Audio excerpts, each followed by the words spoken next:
Okay, so before crafting your battle map, you need to answer 3 important questions. 1, how big should it be? 2, what style do you want to create that map in? And then 3, you gotta give it a name. Let's dive in and I'll show you what I mean. Okay, so to create a document, you're gonna hit the plus icon on the top right. Now, on the top here, you can see we got a name field. We can tap into that and we can give the map any name that we want. Let's say Noble's Garden. Boom. The next thing that we're gonna take a look at is picking the size for the map that you want to use. And this is really simple. You're gonna tap plus or minus to increase or decrease the size. But there's a trick that is not immediately obvious, and I'm gonna show you that, is you can tap and drag on this to increase more quickly. So now we have a 25 by 20 battle map, and this is what we're gonna be working with. This is a really important setting because this is not something you can change later. So the name as well as the selected packs, which we're going to dive into later, this is something that you can change.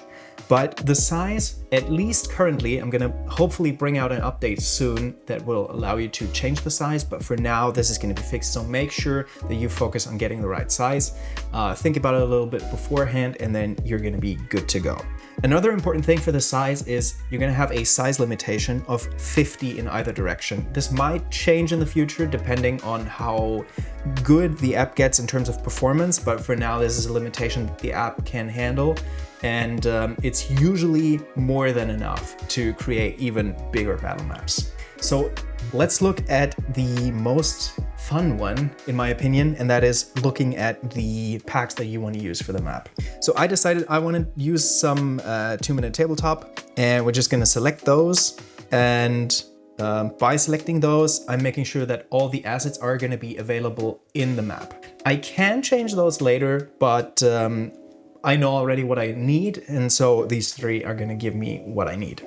If you don't have a lot of packs and you usually tend to use them all, you can just hit select all packs and that will select all for you, or you can deselect and that will deselect all of them. For now, we're gonna go with this. Now, like I said, this can be changed later, and I have one important thing to say, and that is these can have a big impact on your performance.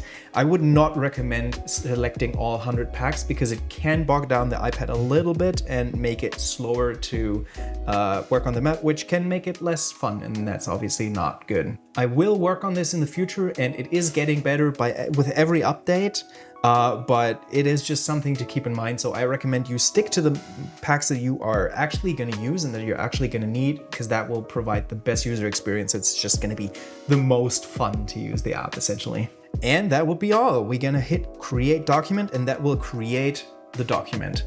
Now, it's not immediately stored because we need to hit the save icon, which is this laptop icon with the arrow pointing down, to make sure it is saved to the main menu so we can see it pop up in there. But now we're good to go. If we want to edit the document, however, we can exit out of it. And you can see we now have this tile here that says we have a map here. We're just going to hit the edit button at the top right and then hit edit on the map. And as you can see, we can change the name and we can change the packs. And if you want to make any changes, you can do this here. Be sure to hit save at the end and you should be good to go. So I hope you got some value out of this, and it showed you how to use MapMe in a more efficient way and create your first documents. And we're going to catch us in the next video where we're going to talk about how to navigate, and I'm going to show you 2 gestures that are really important that make editing a breeze, but they're not immediately obvious. So you're going to want to stick around and watch that. See you in that one.